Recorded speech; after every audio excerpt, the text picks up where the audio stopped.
questions? Is it practical 50? Is what it say? 50 the practical? Yeah, 50, 1.8, yeah. Okay. We left off talking about the endocrine system and feedback systems. One of the things about the endocrine system that is pretty wild in our world is that there are a lot of things that we're exposed to on a daily basis that have the same shape as the substrates or the binding agents for receptors on our different cells, in which activate our hormone regulation. So within those feedback systems, remember we said this is produced and then it will contact the next cell, which means that, let's say the hypothalamus produces this hormone or substrate, and this binds with a receptor on the pituitary gland. And the receptor on the pituitary gland is shaped in a certain way that the hormone that's produced by the hypothalamus and the receptor on the pituitary fit together like two perfect pieces of a puzzle. And when the hormone from the hypothalamus binds with the receptor on the pituitary gland, it stimulates the pituitary gland to produce another hormone. That hormone produced by the pituitary gland will diffuse into the blood, and it will go, let's say, to the ovary, and then the ovary will have a receptor shaped to fit with the pituitary gland's hormone, and then the ovary will release, let's say, estrogen. So you have this to this to this. Now, these receptor shapes, there are what we call endocrine disruptors in our world that also fit with the receptors of different glands, tissues, or muscles in our body, maybe even cells in our body. So that when an endocrine disruptor gets into this receptor, it prevents the hormone that is intended for that receptor from getting in there, and it will stop a feedback system from working. So in my example, let's just say that bottled water, which has a number of endocrine disruptors in it. One is BPA. BPA is an endocrine disruptor that's found in a lot of plastics. Think about all of the different plastics that you use in your life.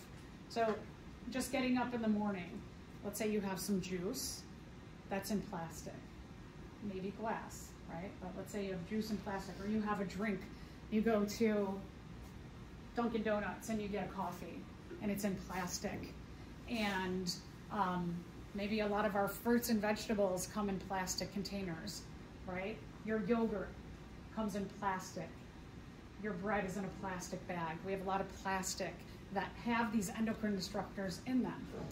When these plastics travel on trucks around the country or even around the world, and they are exposed to hot environments, which often the plastics, if we think about, let's just say something's getting shipped across the United States, like pop or juice or bottled water, that half the year in our area, in some areas like in the South, 3/4 or if not the whole year, it's hot.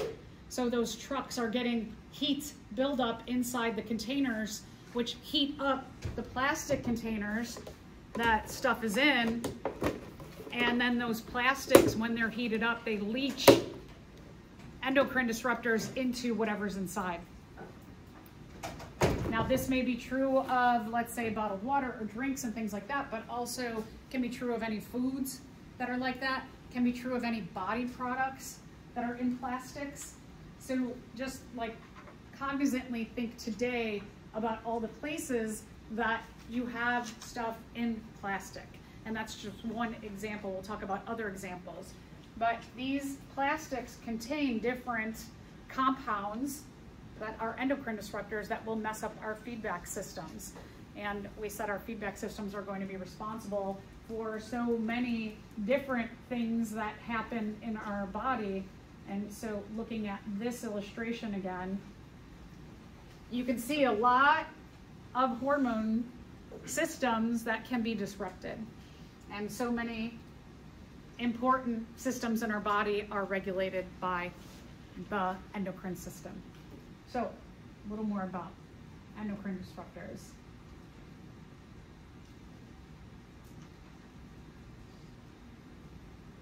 Okay, look at all these pictures.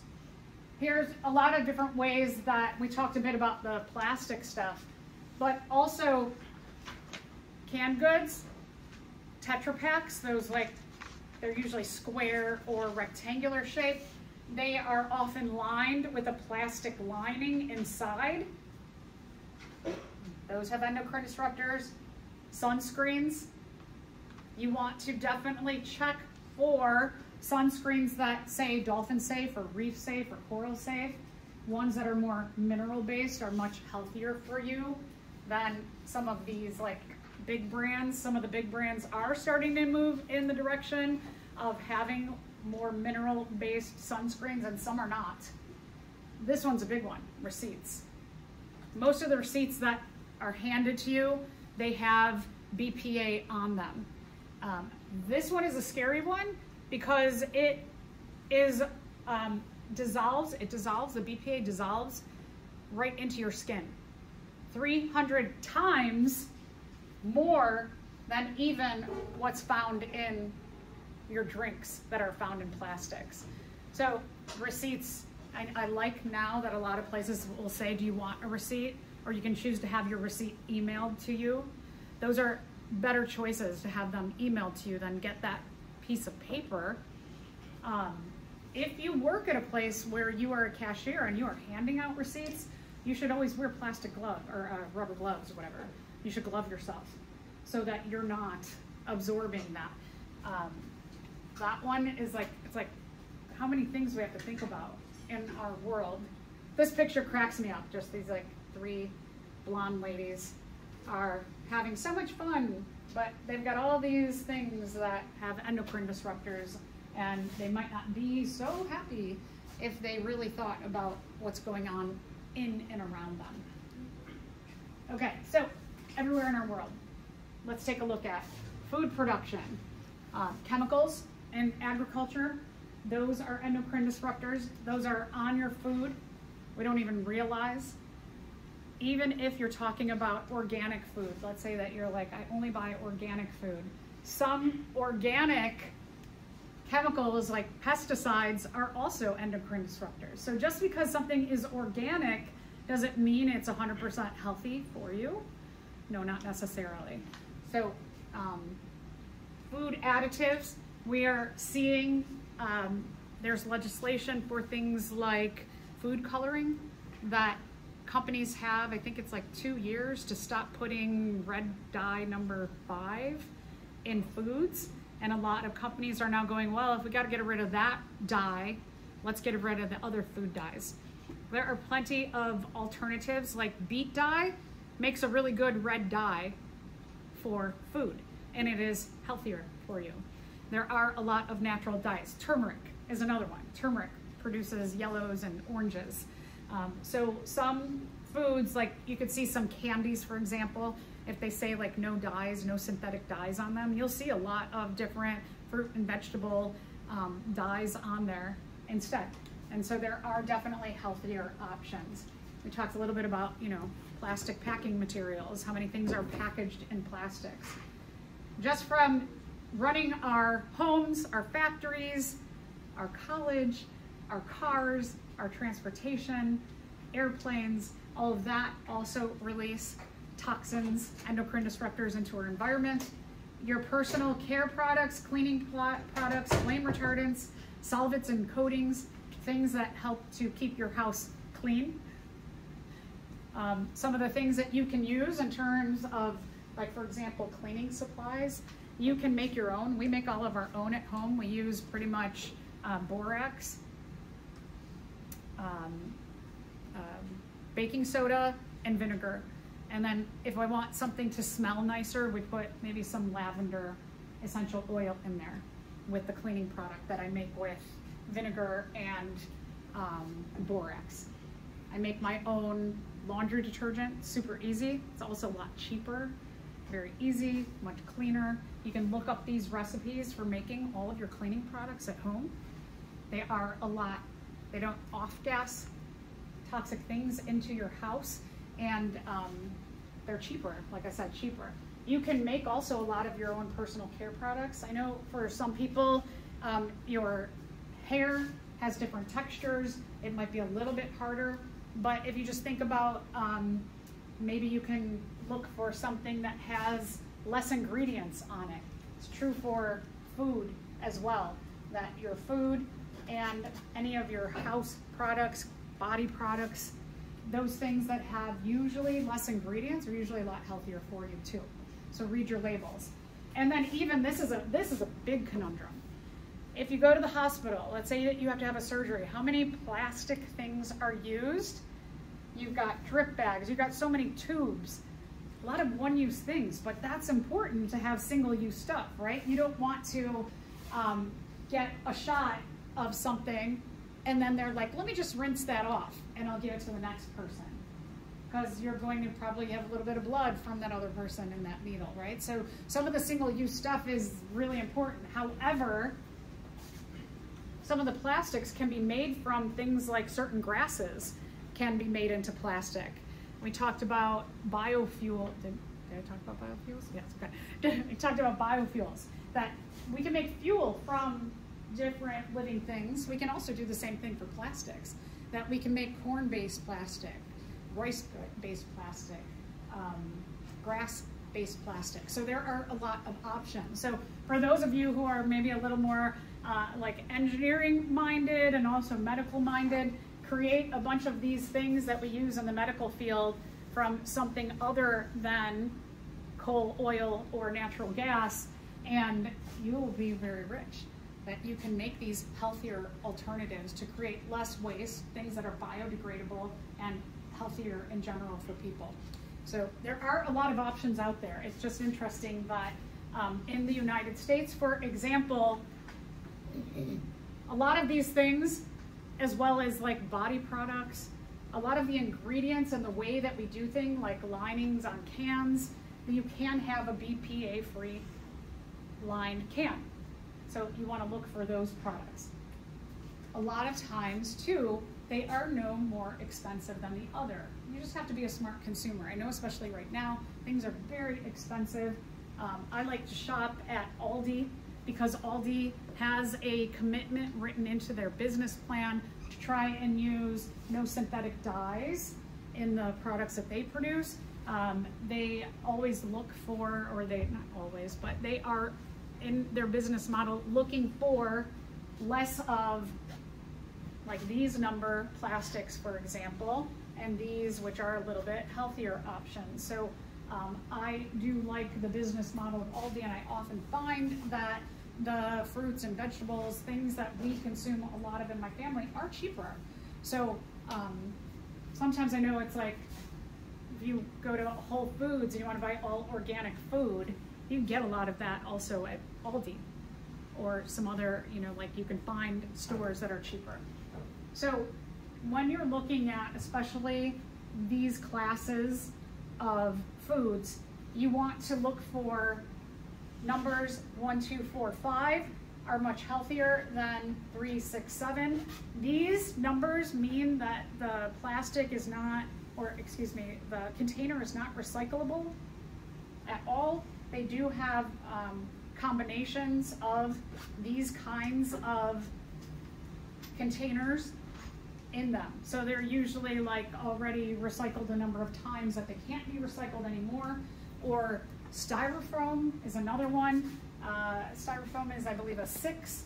These will also leach more of those endocrine disruptors in your food. So try and look for things that are these number containers over these. Glass is always a lot better. Okay, we will talk about, we haven't gotten here yet because depending on the semester, we might do ecology early in the semester, like in the spring, or later in the semester. So one of the terms that we look at is all of these toxins that are in our environment, like the endocrine disruptors. There's also like heavy metals as well. That all of these things in our producers. So if we're looking at an ocean system, for example, and let's say that you eat fish, that the phytoplankton, the smallest producers in the ecosystem, in the processes of doing photosynthesis, they will absorb some toxins from the environment into their bodies, and then the things that eat them, let's say in this food chain here that we're looking at shrimp, the shrimp that eat the producers, they'll accumulate a lot more toxins because they eat a lot of these different organisms. And then the fish that eat them and the phytoplankton, the producers, they get a lot more toxins because they eat a bunch of these who have accumulated a lot of toxins themselves, as well as eating them. And then salmon, who are in our fourth level here, they're eating these, which have accumulated the toxins of them and them. So now the salmon are getting all the toxins of what they eat here, what they've eaten, and what they've eaten. So the toxins start to accumulate at higher levels. The higher you eat in what we call these trophic or feeding levels, or higher in the food chain. So would it be safer for you to eat a lot of meat or eat a lot more producers? What's healthier for you? Eating a lot of salmon, a very like meat heavy diet, or eating a plant-based diet? What's healthier? Yeah, so here's another reason to push for eating a lot more plant-based food, is that they accumulate a lot less toxins in our bodies. And all of these toxins that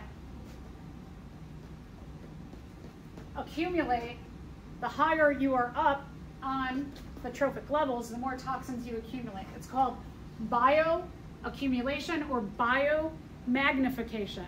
That the toxins magnify the higher you eat up in these trophic levels. And this is true in general for every species, is that you generally find less toxins in an herbivore or what we would call a vegetarian or a vegan.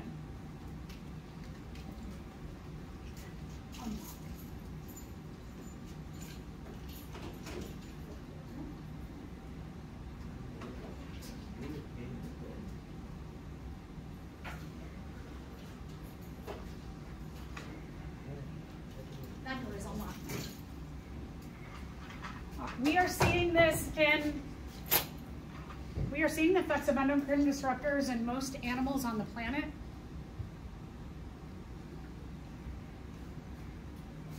If not all, in some vein.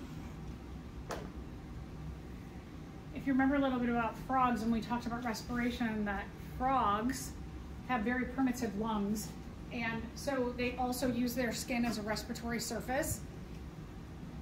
They absorb in respiring through their skin directly into water that have toxins in them. We see frogs suffering from environmental issues more than we see other animals because of that supplementary respiration done by their skin. And so when we see frogs having issues like this, that we've got one frog out of 6 that is quote unquote normal, meaning it has the right amount of arms and legs, or forelimbs and hind limbs. I mean, this might be cool to have 4 hind limbs because you could swim faster, maybe jump higher, but is that normal? So when we see frogs suffering from things like this, also we find that most animals are suffering from low sperm counts. We're going to talk in a bit today or next time that having a low sperm count is not good, because you need a lot of the acrosomes that are in the head of the sperm. You need a lot of sperm to bombard the egg so that one sperm can get in. So it's not just that one sperm has to get to, and it's called the oocyte technically, or what will become the egg, you need not just one, but you need thousands to get there. So what we see happening with animals having low sperm counts because of these endocrine disruptors is that sperm cannot get in and fuse its nucleus with the egg's nucleus. And this is not just a human problem. We've seen fertility issues across the board with animals.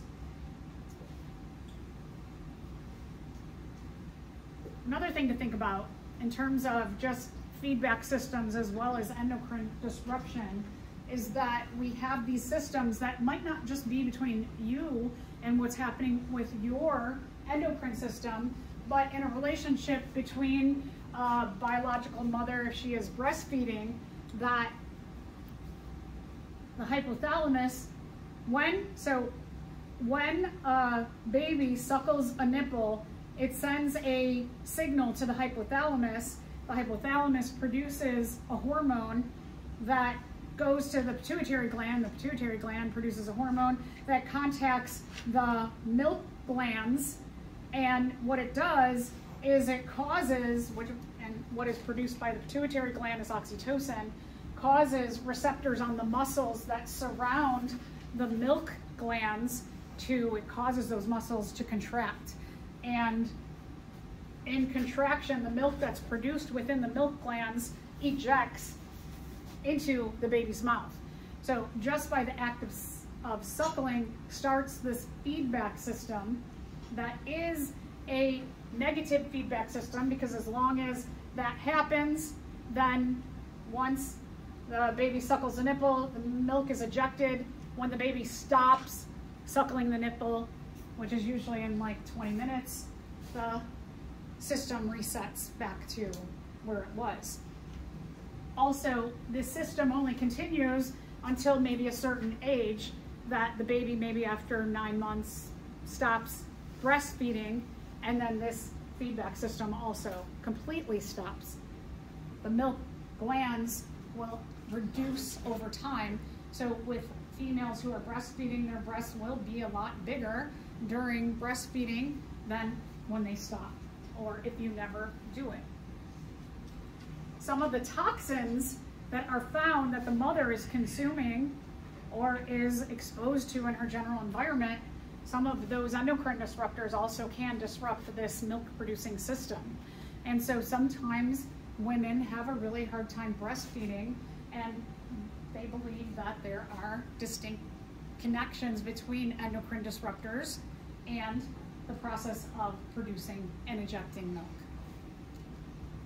All right, so let's move on to talking about animal reproductive systems. We will focus this on humans. There are so many wild reproductive systems. I'll probably mention a few things as we go. For the biological male, we will focus on the gonad, the testes, and for the biological female, we'll focus on the gonad, the ovaries. The testes releases what we call an androgen steroid, which is testosterone.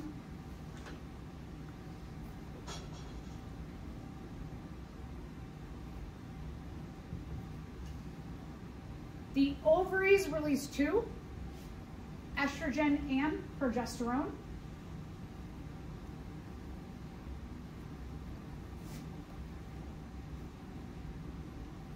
All of these are important in sexual development, so going through puberty, and then also sexual function.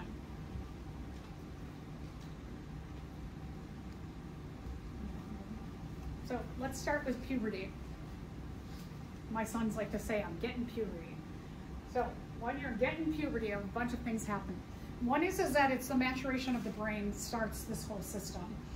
That your hypothalamus and your pituitary gland have developed enough so that they can produce signals, hormones, that the hypothalamus contacts the pituitary gland, and then the pituitary gland sends out signals for the production of testosterone in biological males and estrogen and progesterone in biological females.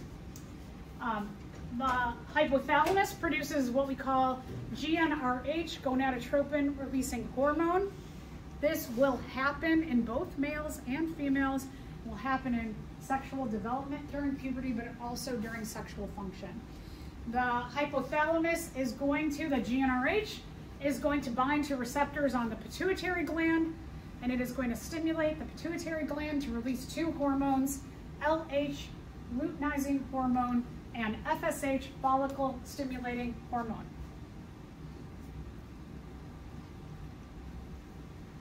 When we are talking about follicle cells have a relationship with the production of gametes, sperm and egg.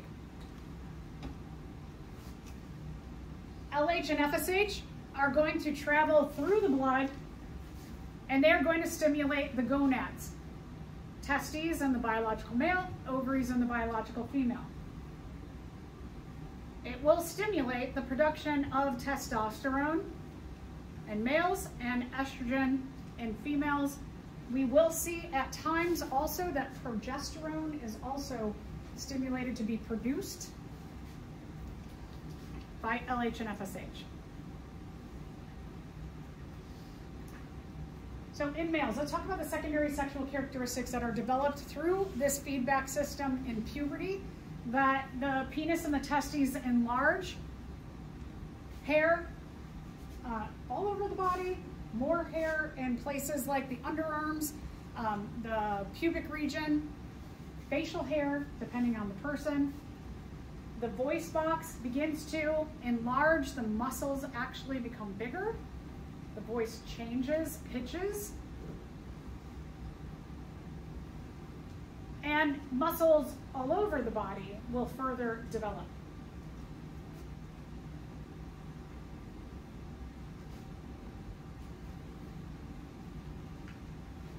This feedback system, which is a positive feedback system, continues for years until the person is sexually mature.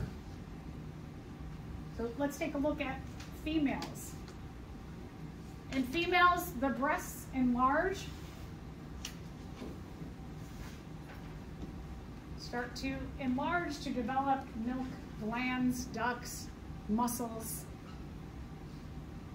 Hair usually limited more so to the pubic region and underarms, and menstruation will begin.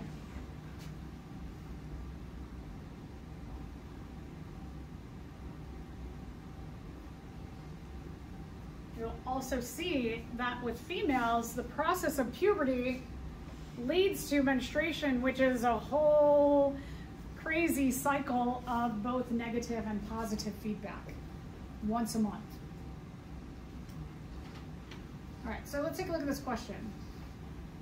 Oh, A, B, C, D, it should be. A, B, C, D, A, B, C, A, A, B, C, D, E. Do you all have A, B, C, D, E? That's just me, of course.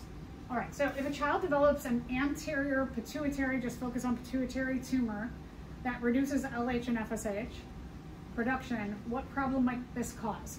Will it cause puberty to be delayed or disrupted? That sounds like a good one. The child would not develop gonads.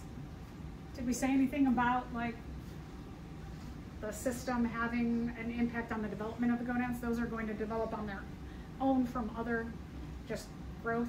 The child would produce excess testosterone or estrogen. That's the opposite of the first one, right? So no, absolutely not. The child would experience an extreme increase in growth. Did we say that this system has anything to do with growth hormone? No. And definitely then not all of the above. So good. So A is the best answer. The first A of mine is the best answer. All right, so a little bit about development. When we go all the way down to the development of the first cell after the sperm and egg come together.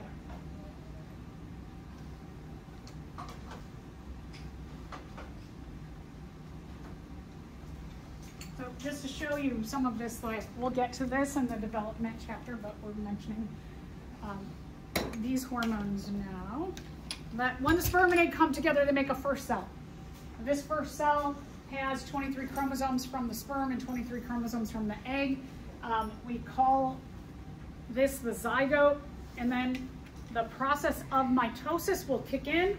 It'll make these this one cell split into 2 cells, 2 cells into 4 cells, 4 into 8, and then you have the doubling of all your cells. You get a solid ball of cells. This is called a morula. And then by the end of the 2nd week, you have what's formed called the blastula. Sometimes called the blastula, sometimes a blastocyst. It is a hollow ball of cells, kind of like a raspberry. So this process of what we call cleavage, because the cells go from 1, they cleave into 2, and they continue to cleave into more and more cells. This process of cleavage at the end of the 2nd week results in this blastula. With every cleave, with every step that happens here, that what you're getting is that the cells, each cell is producing what we call CG or HCG, human chorionic gonadotropin.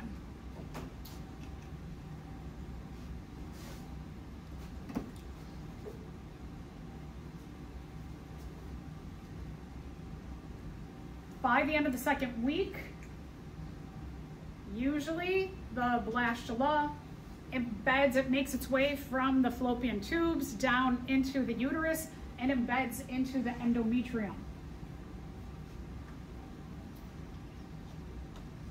The CG contacts the uterus in its own feedback system, and it says, hey, I'm coming, I'm a little fertilized ball of cells, I'm developing, I need you to add more to the endometrium. I need a nice, safe, nutrient-filled home to continue to replicate cells in until a placenta is made by the mother. So this CG is saying, like, let's get more endometrium. If there, and we'll get to that. Okay. So endometrium is building up. All of this CG gets filtered out of the mother's body by the kidneys into the urine. Pregnancy tests. A pregnancy test has antibodies that recognize the CG as an antigen. What happens with antibodies? They are going to grab onto the antigen. The pregnancy test is designed that when the antibodies grab onto the antigen, it causes some kind of chemical reaction to happen. And that chemical reaction could be like a second line gets produced on the pregnancy test. It could be electronic, that it produces a chemical signal that makes your readout say pregnant. So this system, pretty clever, looks very similar to the COVID test. But the COVID test has the same thing, right? You've got your control, and control says that the system is working, and when you have that second line, it says you are positive for COVID, or in this case, when we're talking about CG acting as an antigen to CG antibodies, it says you are pregnant.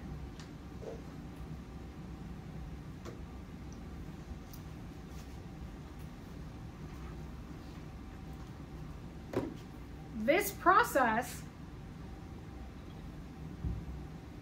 of within 2 weeks of going from 1 cells to 2 cells to 4 to 8 to 16 to the blastula at the end of the 2nd week, the amount of CG that is detectable by a pregnancy test in the urine is usually about day 11, 12, 13, 14.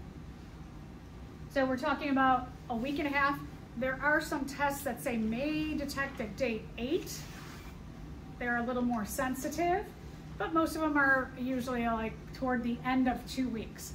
So you could, in your like first day of being pregnant, second day, third day, when you think you may be pregnant, you could take a pregnancy test every day, and it's not going to show it's positive until at least a minimum of specialized tests that are 8 days or If you're looking at, like, let's say you go to the dollar store and get one, maybe it'll be like day 14. You cannot, the only way that you can detect earlier, and it's usually at about day 8, is if you get a blood test from the doctor. So it's at least a week, if not 2 weeks. We'll talk a little bit about the benefits of asexual reproduction versus sexual reproduction. Asexual reproduction has some advantages. Asexual reproduction means that you are an organism who's going to make an exact copy of yourself. It's very simple. You can copy yourself. You don't need a mate. You don't need the energy and the time to find a mate. You don't need a whole system for the production of sperm and egg. So it's nice and simple. Usually we're talking about very simple organisms do this kind of reproduction to increase their population size. There are disadvantages. Here's the biggest thing, is that you are producing a almost genetically identical copy of yourself. So if we remember back with evolution, we said that evolution, we like to have a variety of organisms, a variety of genes in our gene pool, so that if the environment suddenly changes, you hope you have enough genetic variation or different traits that a group in your population can survive that sudden change. That natural selection selects for somebody given the change that happens now. So organisms that rely on asexual reproduction, that can be really, really bad news if everybody is very, very similar. It's not absolutely no, it's very, very, very, very, very, very little. There's always a chance that in copying of the genetic material from parent to offspring, even if we're talking about asexual reproduction, there will be mutations that happen. They will not be at the scale that is found, though, in sexual reproduction. So here's some examples. You saw this with yeast. If you remember back when we were talking about fungi, that yeast do budding. Here's an animal that does budding. This is a hydra. Any of your corals, any organisms that have this polyp-type body style can do this. Budding works in water. You cannot carry your bud around in gravity. If you just started having a head popping out your side and you had to carry a copy of yourself, right, that'd be really heavy. So it doesn't work in gravity, it works in water environments. Flatworms. This one's called platyhelminthes. This is a flatworm. This one is kind of crazy. You can cut this in half, and the top part will generate a bottom half. The bottom half will generate a top half. Wouldn't that be wild? Somebody takes a katana and cuts you in half, and you're laying there, and boop, boop. The parts missing on each of the halves start to generate. There's a lot of great research going on in this field because they want to know, how can they do this? How can the top half produce a bottom half? That might make more sense if there's a kind of brain-like, they don't have a brain, but they have a brain-like area. That might make sense to make the bottom half, but how does the bottom half make a top half? Pretty wild stuff, right? People are researching this to see, could we make organs, tissues, glands? What can we make by studying flatworms that undergo fission? And then also there is parthenogenesis. Parthenogenesis is an option that, even though like bees, for example, can do sexual reproduction, they can also do parthenogenesis, where from an egg you can produce genetically identical offspring. And this is where you often get, or this is where you get the worker bees from, is that they are all genetically the same. So given the obvious advantages of asexual reproduction, why do you think so many animals have evolved the capacity for sexual reproduction? Is it because sexual reproduction is easier than asexual reproduction? No, that's opposite, right? Offspring are larger and thus are better able to survive in the environment. That's just a bunch of nonsense. Offspring produced through sexual reproduction have the advantage of possessing genetic variability, thus enhancing natural selection processes for the species. I think that sounds really good. More offspring are produced by sexual reproduction? Not necessarily. And none of these are correct. That's not correct. Okay. So C looks like a good answer. So let's talk about sexual reproduction. Sexual reproduction is when the sperm and the egg join together.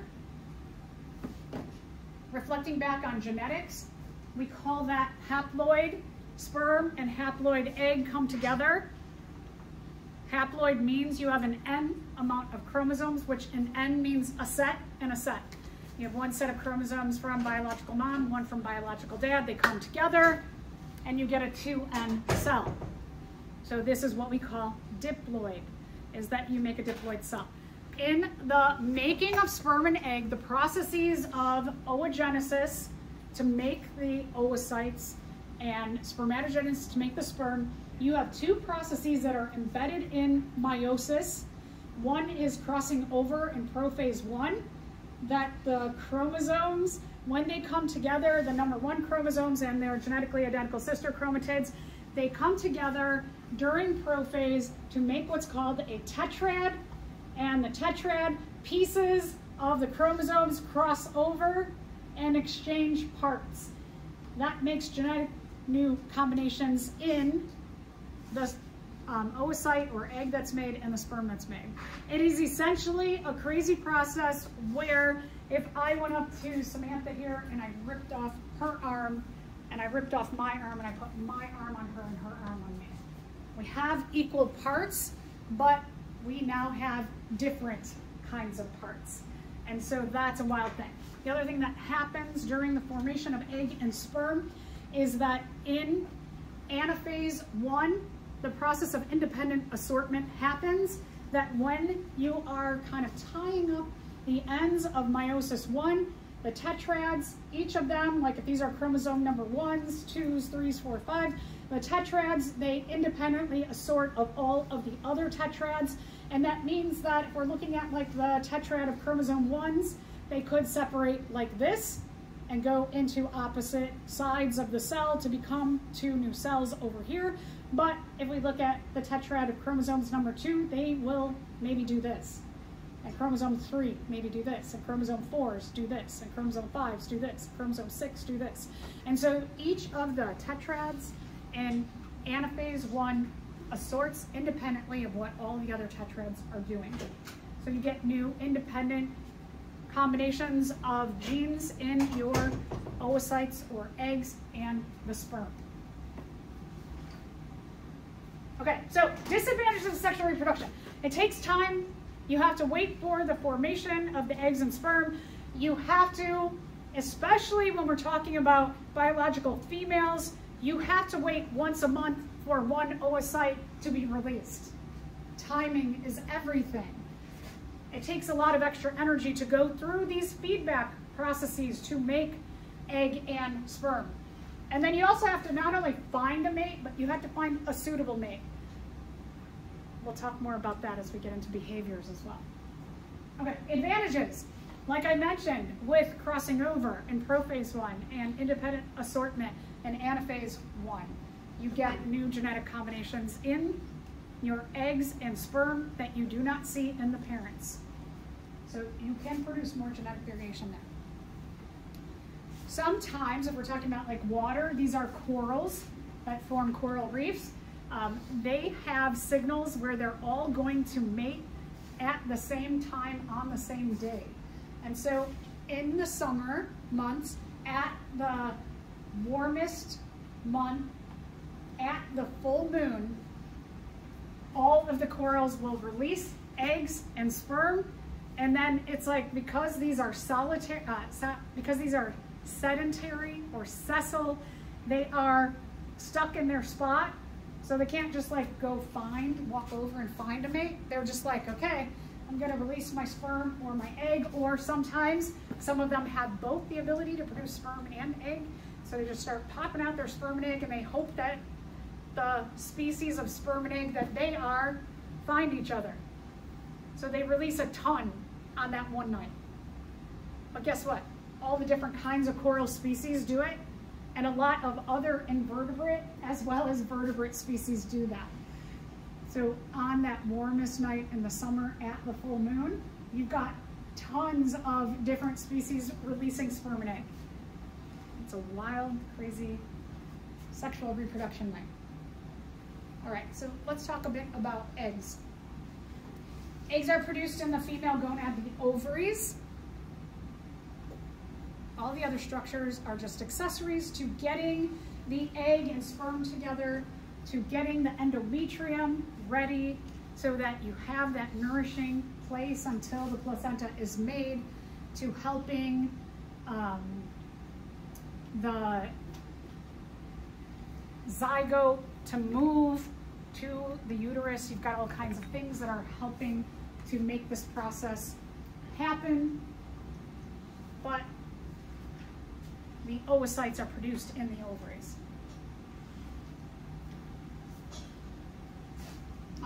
All of the oocytes that a biological female has are produced before she is born. They are produced in the fetus, in utero. So that's kind of wild too. One gets at puberty, one gets released per month.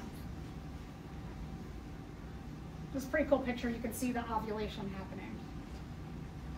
All right, so let's talk about the structures that you need to know for your practical and for this chapter. Here is the ovary of the female. You have what are called fimbriae. The fimbriae are close to the ovary. They're almost like finger-like appendages on the fallopian tube. The fallopian tube can be called the oviduct, as well as the uterine tube. I'm like, oh my God, the one that's up here. So uterine tube, oviduct, fallopian tube. Fallopian tube comes down to the uterus. The uterus has a thick wall of muscle. It's got a small inner lining. This is called the myometrium. I know that's in the lab 32. The myometrium is the muscular part of the uterus. The endometrium is the lining of the uterus. The bottom of the uterus is the cervix, which leads to the vagina. Other structures, you have the labia. These are flaps of skin that help to protect the openings here, both the urethra for urination and the vagina for reproduction. You also have the clitoris here, the pubic bone in front to protect these organs behind them. You've got the urethra and the urinary bladder. Then you also have the end of the digestive system. You've got the rectum and the anus. All right, oocyte. This word is said O-A. It's kind of like it should be said O-A, but it's O-O. So oocyte production. As I mentioned before, that all of the oocytes are made before a female is born, when she's a fetus. The oocytes are released typically 1 per month after puberty, or when puberty begins, or when menstruation begins, during puberty, I should say. Oocyte release typically stops at a certain age when menopause happens.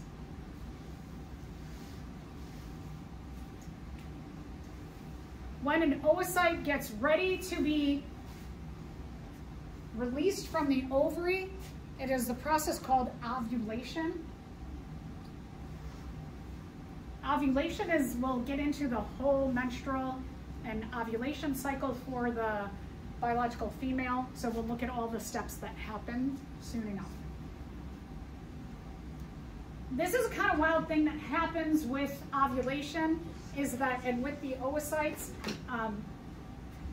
your question might be, what's the difference between an oocyte and an egg? We call the cell an oocyte when it is not fertilized. When the oocyte gets fertilized, then we call it an egg. So I know a lot of times you say the eggs and the ovaries are produced in the fetus before the biological female is born. They're actually technically called oocytes. very few oocytes become eggs. They only become eggs upon fertilization of the sperm. So one of the wild things about the oocytes is that in regard to meiosis, that there are 2 rounds of meiosis. Meiosis 1 always occurs. You get what's called a secondary oocyte. The secondary oocyte is what is in the fallopian tube, waiting to see if after ovulation, within the next about 4 days, 4 to 7 days, if the secondary oocyte gets fertilized, meaning that a sperm gets into the outer layer. It's kind of like this is the oocyte. If a sperm gets through some outer layers of the oocyte and gets into the cytoplasm of the oocyte, the secondary oocyte, then the secondary oocyte's nucleus starts to do meiosis 2. So the sperm is kind of like hanging out, waiting for meiosis 2 to happen in the secondary oocyte. The secondary oocyte pops out 1n amount of chromosomes, which is called a polar body, keeps 1n amount of chromosomes, an n amount of chromosomes in the secondary oocyte, and an n amount of chromosomes in the sperm come together to give you a 2n zygote. It's kind of a wild thing that happens there.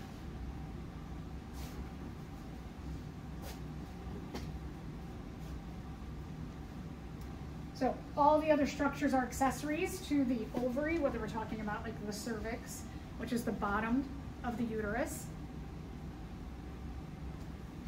The uterine tube, fallopian tube, or oviduct have not only at the ends what we call fimbriae, but these sweeping finger-like things that are on the ovary not only help to suck the oocyte into the fallopian tube, but inside of the fallopian tube, there are also fimbriae that are going to keep sweeping the oocyte down into the endometrium of the uterus.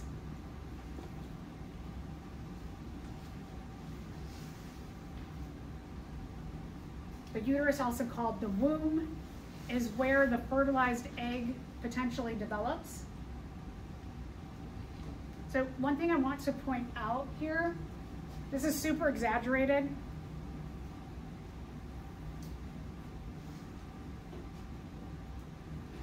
The ovary and the fallopian tube are not directly connected. So a lot of times what we have with our organs, like the stomach and the small intestine, are together. So whatever the chyme from the stomach slowly is released through what we call a sphincter, that it slowly gets released into the small intestine, and they are connected directly. However, here's a case where they are not directly connected, that the fimbriae are very, very, very, very close, but not completely connected.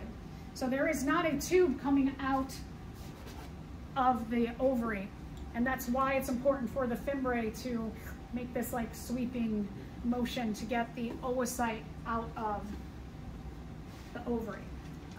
Here you can see it looks like they might be connected, but they are very, very, very, very close. Also in this illustration back here, there is a space where you can see ovulation happening. The other thing that's really weird about the ovaries is the ovaries don't have a tube through which the oocytes are released. The ovary has a solid surface. The oocytes at ovulation burst through the wall of the ovary. So sometimes women can feel pain during ovulation. They might have, could be like a twinging sometimes.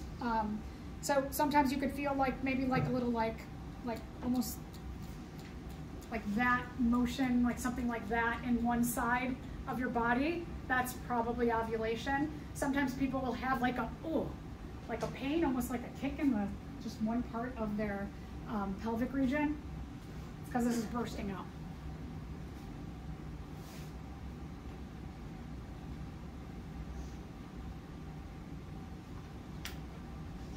So again, this illustration is very exaggerated. You can see connective tissue too keeps this whole system like this. So it'll keep the ovary from just like flopping around everywhere and the fallopian tubes from doing the same. So we have that connective tissue to keep everything in a system like that.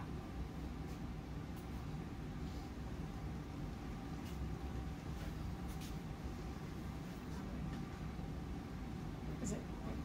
Oh, we got 15 minutes, right? Okay.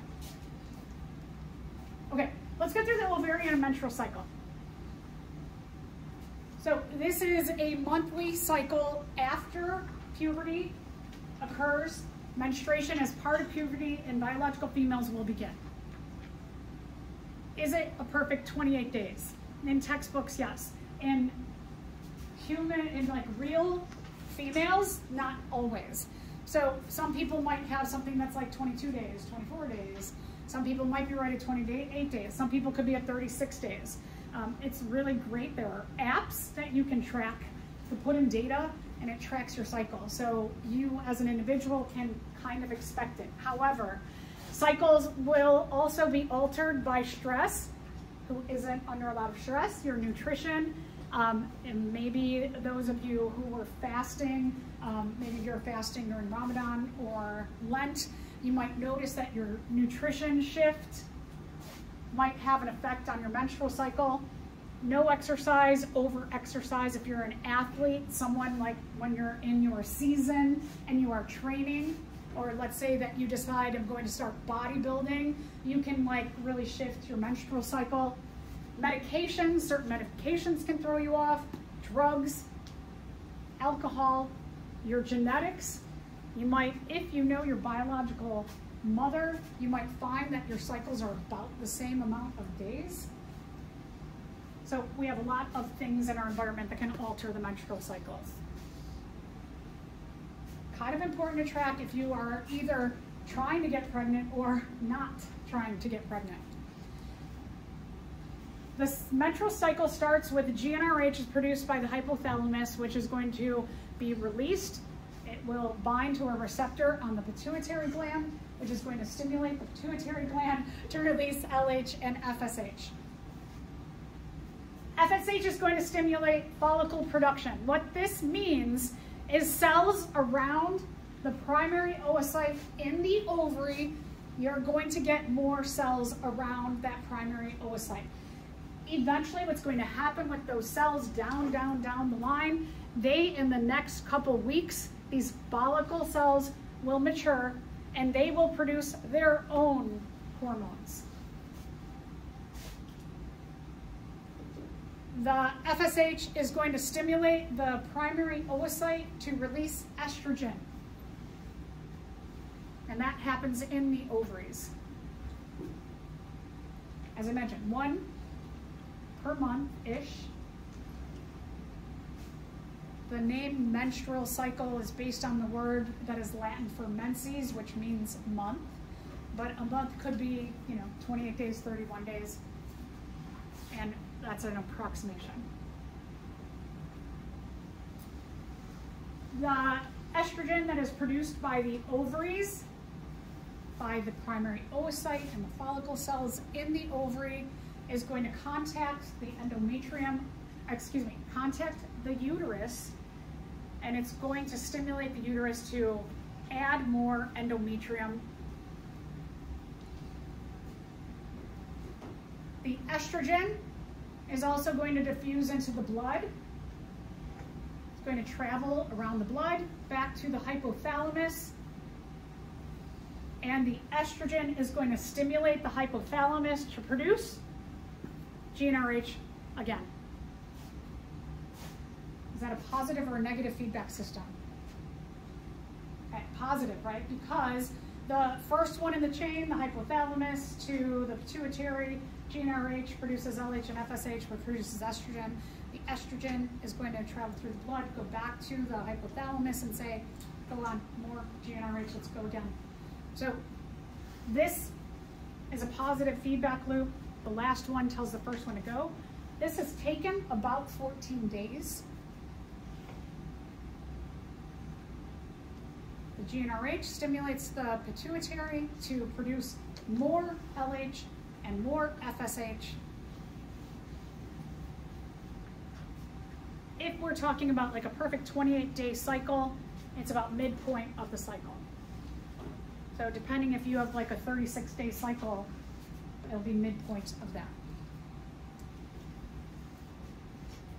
The LH is going to stimulate meiosis to happen, the first round of meiosis, so that you get a secondary oocyte and the first polar body. Polar bodies are very important to allow for the splitting of a cell, so that in the process of meiosis or oogenesis and making the oocyte, let's say this is the oocyte, that what happens is that you get one big cell in meiosis 1, it gets a n times 2 number of chromosomes, but you don't want your full 2n times 2 amount of chromosomes. So you need to have a polar body that takes half the amount of chromosomes and the body reabsorbs them, so that your primary oocyte, let's say this is the primary oocyte, has a n times 2 amount of chromosomes.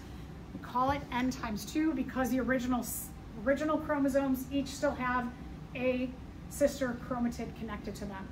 So the chromatids we call one chromosome with 2 parts, so we call it an n times 2. So just to, if some of that's ringing bells from Bio 111, for example. Okay, so first polar body is made. We have the first meiosis stage happens. So here, in this process, you get your oligonium, the parent cell, the DNA replicates. You can see each of these chromosomes gets a genetically identical sister chromatid. During meiosis 1, you get the DNA is going to split. The tetrads line up together. Crossing over occurs. Independent assortment occurs. Each of our cells gets a chromosome with a sister chromatid attached, so we call it an n times 2, n times 2, and n times 2. First polar body is released. This cell is much bigger because the sperm doesn't carry much. The sperm carries acrosomes, and we'll talk about those, how they're important for digesting the outer surfaces of the oocyte, the secondary oocyte, so that one can get in there and deliver its DNA. So sperm has acrosomes. It has DNA in its nucleus. It's got a whole bunch of mitochondria and what we call the midpiece, and then it's got a tail for swimming. A sperm cell does not have all the organelles to make a full cell. So the secondary oocyte has to have a whole set of organelles. It has to have its eventually n amount of DNA. And it also, in the splitting of the primary oocyte, all of the nutrients, energy, they are going to be taken into the secondary oocyte. And the job of the first polar body is just, again, to reduce down the chromosomes. So eventually you get an egg with the correct number of chromosomes. But all the good stuff goes with the secondary oocyte. So that has just happened. The follicle cells, those cells that are forming around the secondary oocyte, they were there during the primary oocyte, now the secondary oocyte. The follicle cells mature and they become what are called the corpus luteum. We will see the outer layers of the secondary oocyte go through maturation processes to become the corpus luteum. The corpus luteum does 2 things. Produces its own hormones, produces estrogen, and now a second hormone, progesterone.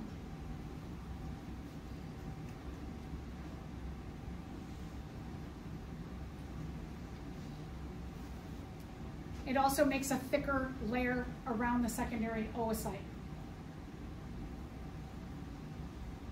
Secondary oocyte, with its follicle cells, the corpus luteum, is preparing so that it has a really thick outer lining to not only produce hormones, but also to only allow one sperm in. We know that with cells, too much DNA, really, really bad. too little DNA, really, really bad.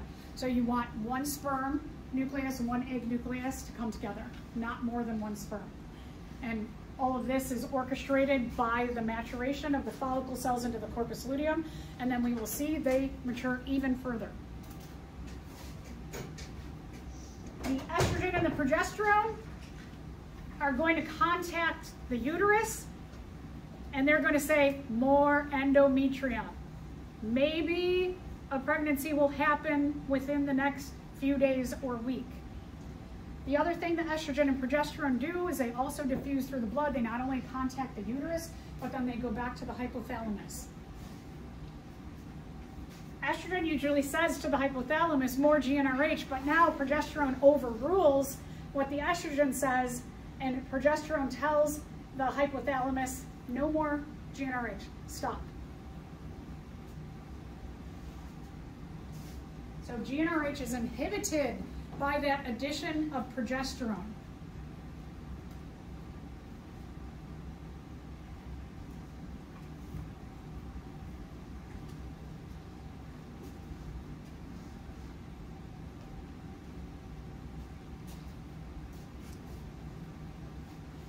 What that does, you inhibit progesterone, you inhibit GnRH, you inhibit FSH and LH. The levels of the hormones are starting to fall altogether. Would this be a positive or negative feedback loop now, the second loop? Good, negative, because the last one in the chain tells the first one, stop. So I think it's very interesting that the ovulation and menstrual cycles have a positive feedback loop followed by a negative. The estrogen and progesterone, as I mentioned, are going to tell the uterus more endometrium. There is a secondary oocyte that in the next few days could potentially be fertilized, and you have to make a really good, nutrient-rich, warm, comfy home.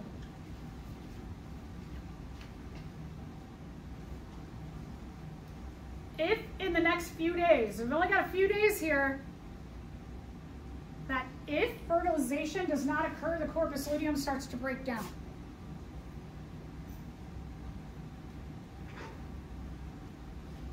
So the oocyte is only viable for a very small window of time. This is happening in the fallopian tube. That's where fertilization occurs. Estrogen and progesterone levels go down because the corpus luteum starts to disintegrate. So GnRH is down, LH, FSH, estrogen, progesterone. And what happens when all these hormones fall is that the uterus is like, hey, nobody's around. So I guess I can contract and push out the endometrium, and menstruation begins. And here we will stop, because I know you all gotta go onto your lives somewhere else. Thank you for your flexibility today. I really appreciate it. You all are the best when stressful situation happens, so I appreciate you all. Have a great week. I'll see you Thursday. Nothing is due today. Hold on to lab 34. We'll come back to that on Thursday. We'll work on lab 32 now that we've already seen some of the female reproductive system. We'll look at the male reproductive system as well.